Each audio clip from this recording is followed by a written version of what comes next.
เดียวกันมุ้งมานี่ปะล่ะมุ้งก็มีแล้วอันนึงผ้าห่มได้ฮะโอ้พอดีกำลังพาเลยหมอนสัตว์เสื้อยังแต่มอนนั่นแหละเยี่ยมมาแล้วเนาะใครกว่าไปพากันอัดอยู่กันนาบาวได้เนาะพวกเราผู้ใหญ่คนเห็นลุงเห็นเป็นจะอยู่บ้านนี่เนาะก็ผู้เป็นแต่ย่านขึ้นตอนตะกี้บันไดวะเนาะแต่ว่าอีกได้ป่ะเนี่ยแต่ว่าก่อนจะขึ้นอยู่เนี่ยต้องไ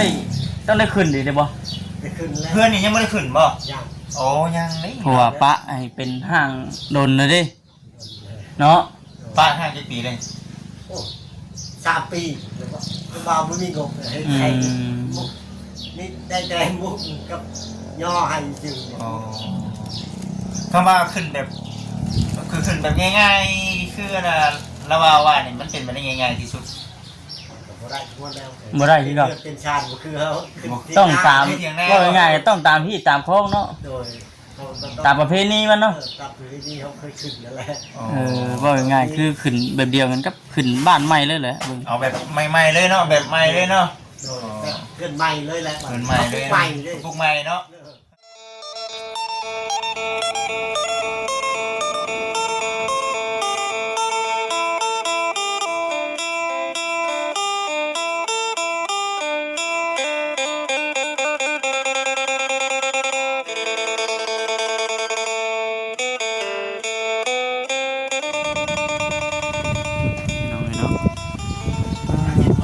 มาฮอดเพิ่นว่าลมพี่น้องเนาะลมมันจะเชื่อเรื่องพญานาคบ่สบายดีน้องลำคาญสบายดีเถอะบ่ได้มา2 มื้อ 3 มื้อพี่น้องเนาะเนาะบ่สบายปานใดติสบายดีบ่สบายปานใดบ่ไผอยู่ทางเฮือนเจ้าเพิ่นขึ้นไปเฮ็ดจังยังหากะมาเอาระบาดเจ้าดิหากะเริ่มนี่บ่เดี๋ยวจังหน่อยเฮาจะขึ้นไปเบิ่งมีไผแน่จะเข้ามาหาซะบ่เห็นมีสมอยเลยเริ่มหนาวอีกแล้วพี่น้องเนาะเบิ่งนี่ก็ได้ช่วงพุ่งกินนี่น่ะคือว่าอย่างร้อนแน่เนาะซึ่งที่ว่าทางนั้นเบาคำเบาเสนมาเมื่อนั้นนะพี่น้องเนาะมารอบนี้ก็คือว่ากันแล้วมาอัปเดตเบิ่งประตูเล่ากันว่าซั่นเป็นได้ใดว่าซั่นมาก็ยังบ่ทันได้เล่าซ้ำพี่น้องเนาะหาก็เริ่มเฮ็ดมื้อนี้โดยเมื่อวานเนี่ยนาบาออกนาเพราะว่าบ่มีใครไปเพิ่นออกนาเพิ่นเฮ็ดหยังไงซะอยู่นาเบิ่งงัวคิดว่าปลูกพางปลูกยังน่าเสียดอกปลูกบ่ปลูกโม่แตงบ่มื้อนี้ได้เจ้าไปทางใดมื้อนี้บ่ได้ไปไสบ่ได้ไปทางใดยันว่าไปหาคุดกระปูคุดกบคุดเขียดคุณกำลังสิไปไอ้มากำลังสิไปโอ้ไปช่วงค่ำมันสิได้อยู่บ่ได้ไปพอดีช่วงแดดอ่อนเนาะ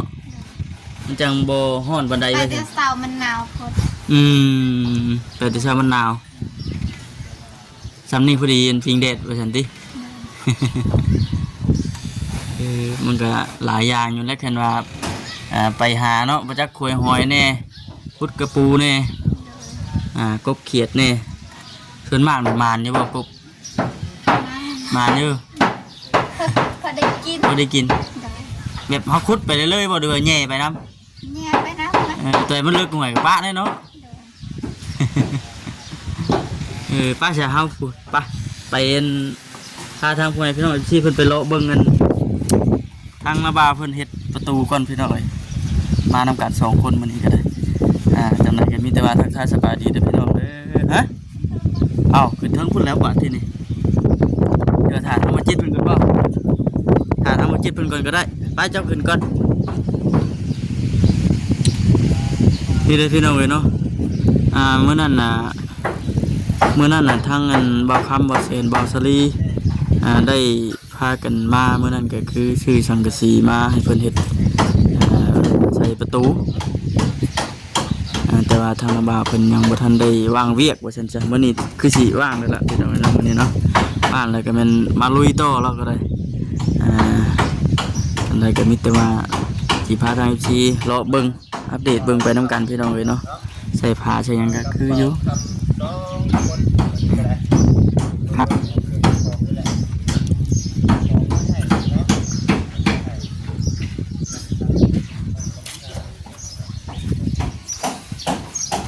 ใส่ผ้าใส่หยังก็คักเลยพี่น้องเนาะตะกี้กึ่งปึ้งอยู่ในเบิ่งไปอันใดก็สอดนักว่าซั่น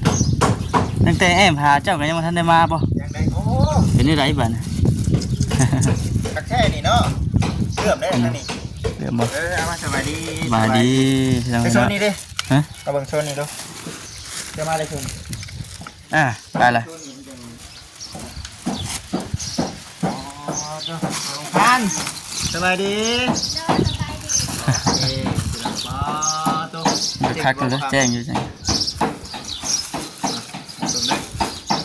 ได้เนาะ แม่น ปิดไปเลยพี่น้องชวนเนาะ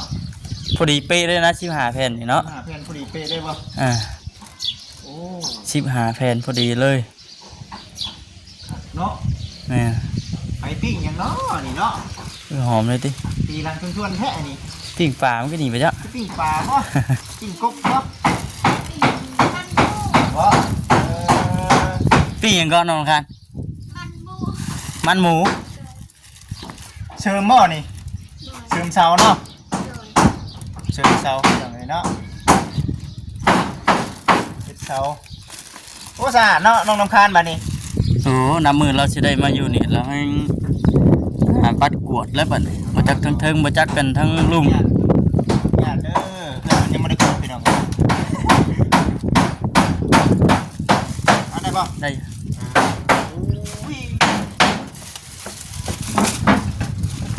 มานักนั่งเนาะข้างนอก เนาะ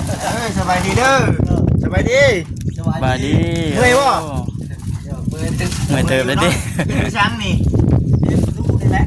เชียวสังกะสีใช่ พอดีบ่สังกะสียังไม่เทป อ้าวมีสร้างอีกบ่นี่สบายดีสร้างสบายดีบ่แม่นบ่สร้างคือกันเนาะมาเบิ่งบ่ให้กำลังใจเนาะ พอดีเป๊ะบาท เฮ้ยตัวอยู่นอกพี่นะมั้ยนอกอะไรบ่นอก แล้วแทกเบิ่ง ปีเราเบิ่งบ่สิเราเบิ่งบ่เราน้ำกันมานี่เด้อเอ้าป้าชื่อเพิ่นดูถ้าสิมากินอยู่บ่ได้ล่ะ อย่างได้บัดนี้เนาะ เป็นวิตามิวแน่แล้วก็ยุเกิดน้ำเด้อเนาะ บำรุง ก็ขนมน้ำแม่โอเคนะ โอ้พอดีเลยบ่จิตเด้ ไป อมันเป็นเจ้าแล้วก็เป็นช่างเก่าเติบหนึงบ่จ้ะ โอ้เกิน3ล้านคน เนาะสีมือเราล้วนนี่เป็นก็บ่ทันนี่แหละ แล้วจะมีครั้งแรกจะมี คงพืชครับจัดเปิดมัน มันสิผืดเนาะ อ๋อแม่พอดีนี่โอ้ยพอดีเลยนี่ บานพับก็มีแล้วล่ะว่าบานพับบ่เสร็จมันซื้อมานั่นเนาะ มีแล้วเนาะ ตอกชังชีชัย สังกะสีสังกะสีมีแล้ว นี่แหละ อ๋อ ตอกชังชีชัย สบายเฮ้ยส่งประตูดิ โดย อ เป็นผู้ได้ใช่ไหมแหละบดตองนี่ ให้หานั่นได้ค่ะขันบ่หรือว่าจังไดนี่ เป็นมีตั้งจัด อ้าวผักกระจาดบ่พอบ่เพิ่นเลย ไปข้างในพุ่นละ เอาไม่ชี้แปะได้ ไม่48ประมาณจังอันมาสิเจ็ด อันนี้สมมุติว่ากัน 7ผู้แหละ เจ็ดโอ้เจ็ดเซน โดย เอาไม้กระจาดได้ค่ะ 3แผ่น ไม้กระจาด3แผ่นอันนี้คือว่าสมมุติว่าเฮาขันซื่อ แม่ 3 4เป็น5ถึง4ขันแอมข้างนอกไง ๆแต่ตัวนอกน้ โดย ำไอ้หมองไหน แอมมัน บนไม้พนักนี่บ่ อ๋อ อันนี้ไปขึ้นภาคทางอะไรบ่จิต สิไปได้ บ่ บ่ สิตันทางเลยแค่นี้เอาลาเขานั่งกินข้าวกับเขาไป เจ้าเห็นนะนี่ชิโยกตัวที่เจ้าเห็นเตี้ยวได้ชิโยกคือใครได้เขาดังก็เขาว่าเขาไปใกล้นั่งลิ้น โอ้รถขับเรือสัตว์อันนี้บ่สังกะสีนี่บ่ เดี๋ยว จะแผ่น ก็สองแผ่นบ่ สองแผ่น ได้ดีใจบ่ดีใจเนาะ อันนี้ก็เลยเห็นลงไปก่อนเนาะเห็นลงไปก่อนในอนาคตเอาเลยไม่สิ้นหาสิ้นเขาชิมาส่งบ่หรืออยู่บ้านนี่ขายบ่ จังหวะ มาจ้างมาเจ้า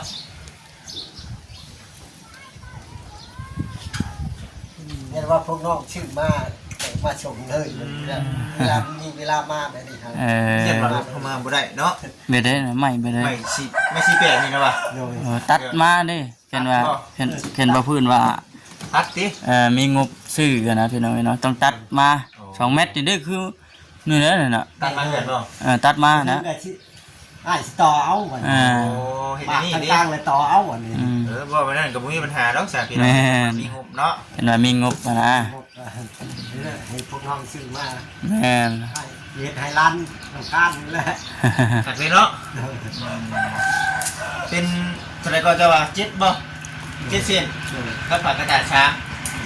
สิขันเบิดเลยบ่สิบ่หรือว่าขันแบบไหน คันจะ ขันแต่ทั้งกลางนี้ ขันได้สิบ่ขันสิบ่อันนี้นี่เฮ็ดของลูก ตัวนี้ให้น้องเปิ้งบริคันตัวนี้คันเลย ขันแต่นี่นะ ขันได้นี่บ่ห้องเดียวนี่บ่ โดย โอ้นี่เฮ็ดลงเลยมาสิเลย โดย เป็นตัว L เลย อืม เพราะคนอยากเฮ็ดแบบนี้เนาะถามลงน้ำคันได้บ่แต่ว่าเฮ็ดแบบนี้มักอยู่บ่ใช่ โดยมา มักไปสั่นเนาะ ในใจกำมัดบด เป็น ไป ไง ก็ มัก มัก เบิด เบิดเลย โอ้ยเจ้าสิกล้ามานอนอยู่บ่สิมานอนกับไผนี่ น้องพา น้องพา น้องพา เออขาดอีกแบบนึงเนาะ แม่น ยังศาสตร์นั่นแหละศาสตร์นี่บ่ศาสตร์ใหม่นี่เป็นศาสตร์ใดนี่ ศาสตร์บอสลี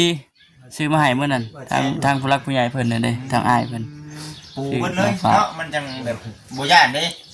แม่น ปูเบิดเลยบ่เป็นตาย่าน เห็นแรกเราชิทอดออกกัน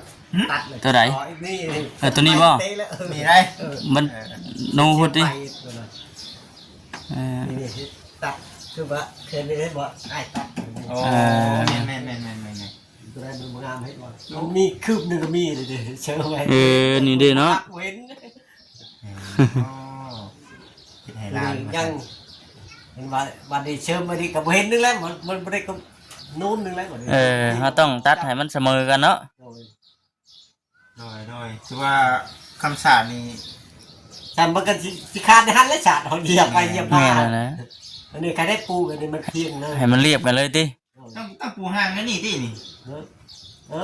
ปูห่างมานี่แล้วของใหม่นะมันกระเหี่ยวนะมันสุก โอ้ บ ไม่ แปะ เงี้ย สุ น้ำ กบ เมเนาะ อืม ย่านเลยเนาะเดี๋ยวเบิ่งทั้งรุ่มเลยเห็นตาผู้ว่า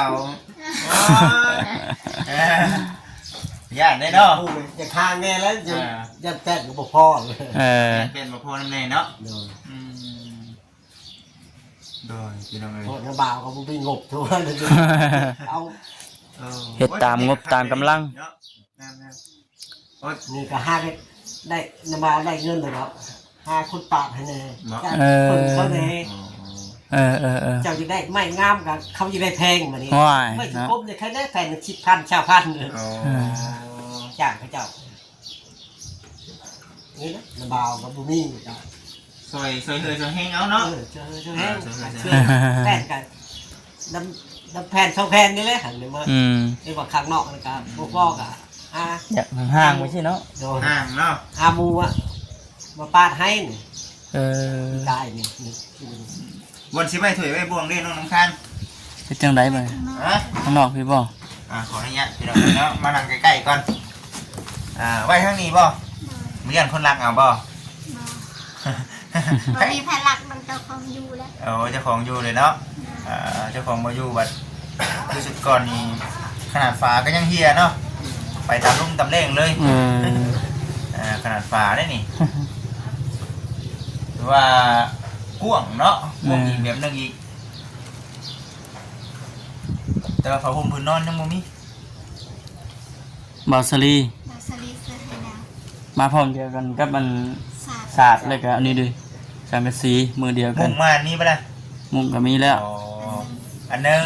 ผ้าห่มได้ฮะ ทางสองคืน อ๋อคุยกับน้องพาเลยหมอน กะเลยนะ สัตว์เชือก ยังบ่มี ยังแต่มอนนั่นแหละ เตรียมมาแล้วเนาะ ใครกว่าไปพากันอัดอยู่เพิ่นนาบาวเด้เนาะพวกเราผู้ใหญ่เพิ่นเห็นลุงให้เป็นตาอยู่บัดนี้เนาะ แม่น คือบ่เป็นตาย่านคือตอนตะกี้บันไดวะเนาะ แต่ว่าอีกได้บ่นี่แต่ว่าก่อนสิขึ้นอยู่เนี่ยต้องได้ขึ้นดีได้บ่ ได้ขึ้นแล้ว เพื่อนนี่ยังบ่ได้ขึ้นบ่ ยัง โอ้ยังนี่ เพราะว่าปะให้เป็นห้างดนเลยเดิเนาะ ป้าห้ากี่ปีเลย โอ้3 ปีแล้วก็บ่าวบ่มีงบให้ อื ให้ ม มุกนี่ได้แต่มุกกับย่อให้ซื่อ อ๋อคำว่าขึ้นแบบคือขึ้นแบบง่ายๆคือน่ะละว่านี่มันเป็นไปได้ง่ายๆที่สุด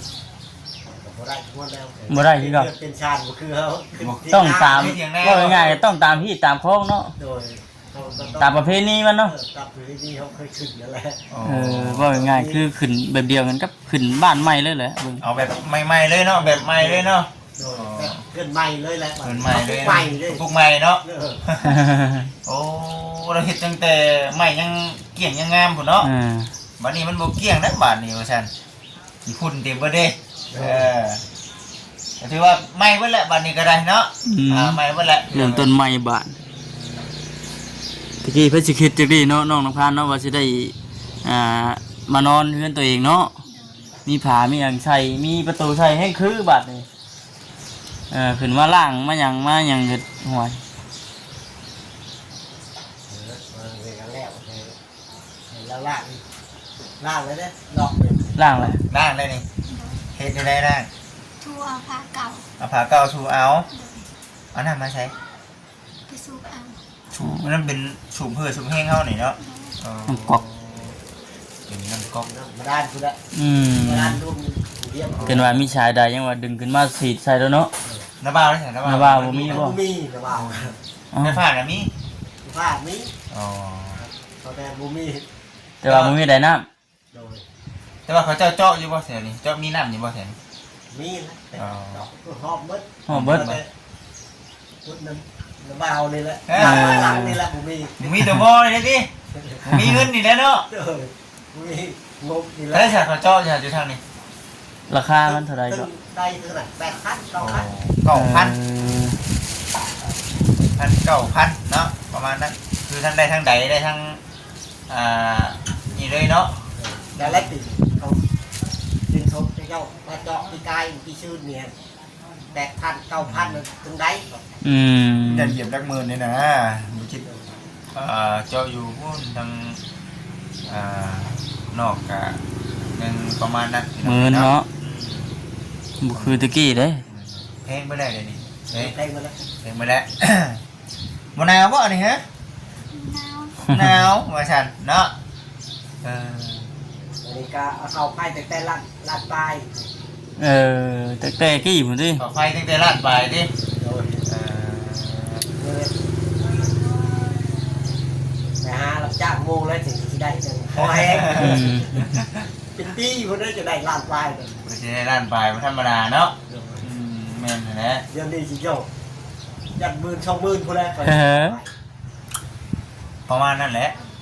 คำว่า เอาเข้าที่แรกอันนี้ลัด3 การสามเนาะ แต่ว่าผมมีเงินอยู่แบบนี้ เดี๋ยวนี้เด้ ลัดเก้า เดี๋ยวนี้มันแพงได้ดินี่เนาะ มันเป็น3งวดเด้งวดที่1ลัด3งวดที่2ลัด5งวดที่3นี่ลัด9 อืม แต่ละงวดได้เข้ามา4งวด5งวดเพราะว่าเขาบ่ได้เข้าก็หมดงบเลย หมดเลย หมดแล้วบัดนี้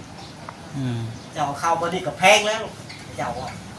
มีเขาลงก็ตามอยู่ดิเสียพันธะ เอาแต่เนาะมีแต่ว่าพุดเอาน้องรำคาญเนาะใกล้แล้วใกล้สิแล้วเนาะ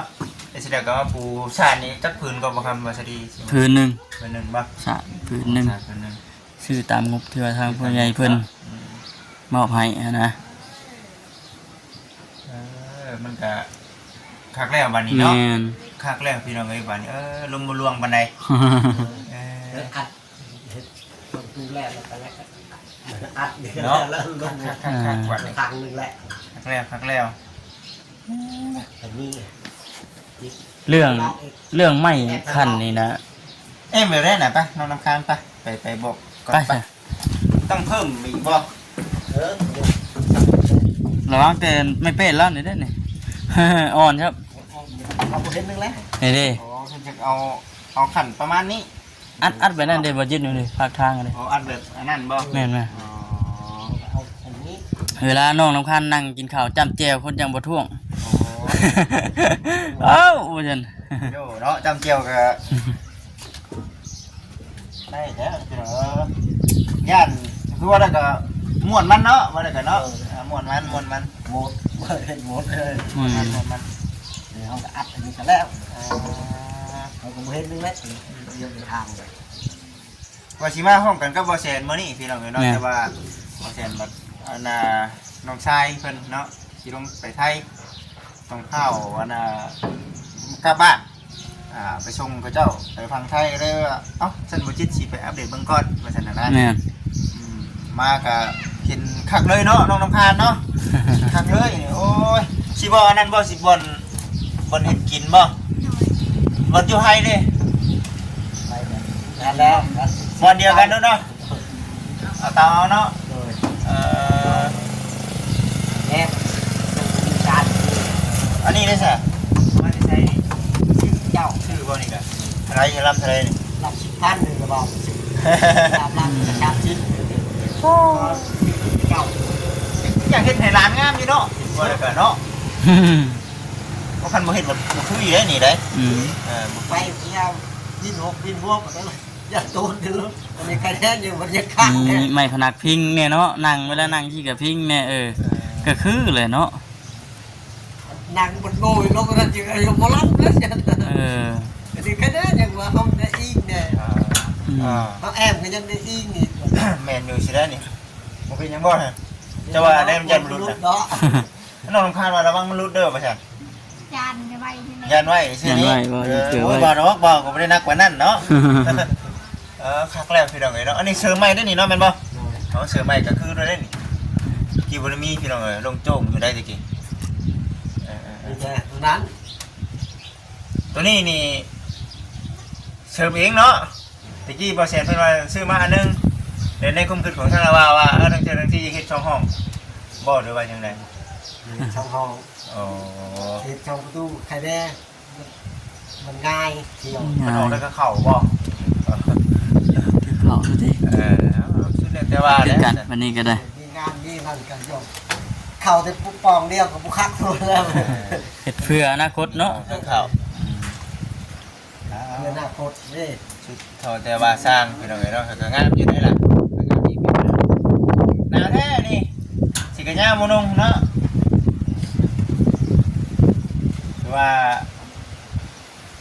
อีกมื้ออื่นเนาะบ่ได้ลองมื้อนี้เนาะอีกมื้ออื่น มาแรกเนาะมาแรกทีแรก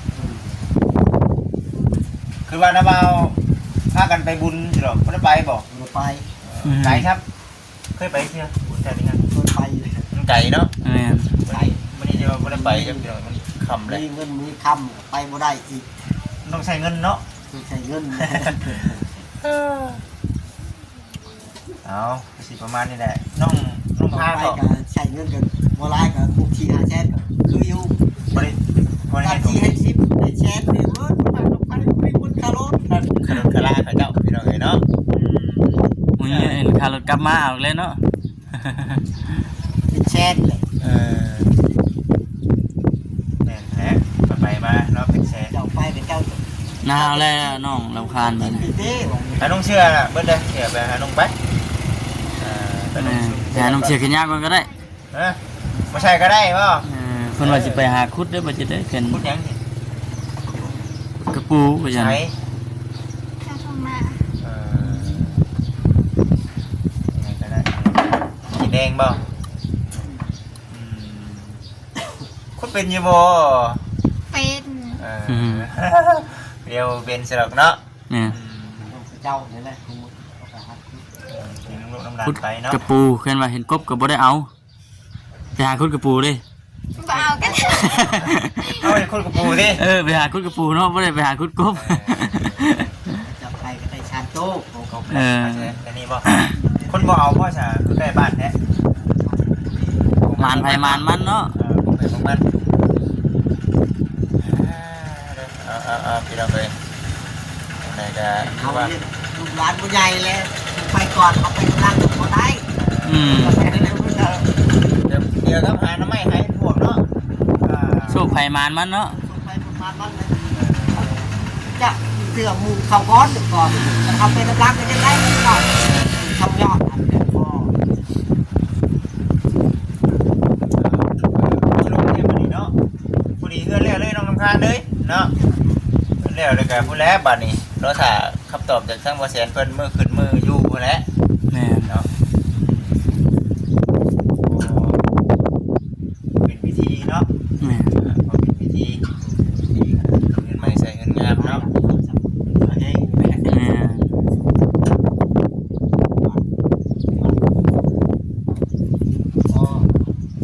ให้ชาวบ้านเพิ่นว่านี่เด้อเฮือนน้องน้ำคานเนาะใครกลัวเอ้ยเฮือนน้องน้ำคานมีบ่มีฮอดฟ้าว่าซั่นเปลี่ยนได้บาดนี้เนาะเปลี่ยนแล้วบาดนี้ คนไปไกลกับเบิ่งแล้วเด้บัดนี้ ตะกี้เขาบ่เดียวเบิ่งเลยแม่นบ่อ้าวโหเดี๋ยวก็บาดนี่แหละเนาะเฮือนผู้ใหญ่เพิ่นซอยก็ แม่น หลายคนก็สิว่าเนาะ ย่างคือทั้งหัวพุ่นไผเขียนไผเขียน ว้าวทุกคน เขียนว่าได้ได ขอบใจทางผู้ใหญ่ใจดี ที่ใช้ภาพปูเชื่องไว้เนาะ เนาะไปเขียนนั่นไว้ทั้งพุ่นเนาะ พี่น้องเนาะก็ดีใจนำ แม่น น้องพาเอ้ยมาน้องเป็นหมูน้องน้ำคานเด้อเลยว่าฉันชาวหล่าป่ะและพอเขามีหมูมีปูแน่เนาะหาเงินหาค่ำกะเบิ้งกันแล้วเฮ้ยเขากันไปกับไปนำคนหูจักเอาเนาะ แม่น หรือว่าตอนนี้ยังบ่ทันพร้อมก็หาแถวใกล้ๆบ้านเฮาก่อนมันไกลเกินกำลังเฮาก็เรื่องสังคมเนาะ จะเป็นแนวใดแนวใดติ เฮาตามบ่ทันได้เฮาตามบ่ทัน หาไทบ้านเฮาก่อนบัดนี้ บ้านเฮาสามชายใหญ่เนาะ ยังบ่ได้ถอยได้น้องน้องพานนี่ยังสิมุ่งหน้าอยู่เด้นี่ ไปอีกบ่นี่ โดย ไปที่ไสได้บัด ไปเวียงคือ ไปเวียงคือเก่า บ่ย่านบ่ ย่านก็เฮ็ดได้อยากได้เงิน ไปกับไผ คนเดียวก็พอ มีคนรู้จักบ่ คนเดียวย่านเด้เนาะ ต้องมี คนทางคนอยู่เวียงก็มีคนเป็นพี่น้องหั่นน่ะ มีแต่เบิ่งกันเด้อไปก็ได้เนาะแต่ว่าเบิ่งก่อนเบิ่งตามสภาพการมันก่อนนั่นแหละ แม่น ปกติน้องเพิ่นได้คันบ่ให้น้องเพิ่นไปน้องเพิ่น จัก ก็ สิ บ่มี เฮ็ดหยังติอยู่บ้านก็ได้เนาะ แม่นบ่ นี่ยังเห็นอยู่ว่า อาคุดกระปูได้ไปขาย เขาบ่มีไผซื้อ ไม่ไปซื้อครับ ไม่ได้ไปขายเนาะ แต่ก็เขียนมีนะมีเลยก็เขียน ตัวหายากกว่าเนาะ พอเดี๋ยวไปพอเดี๋ยวได้กิน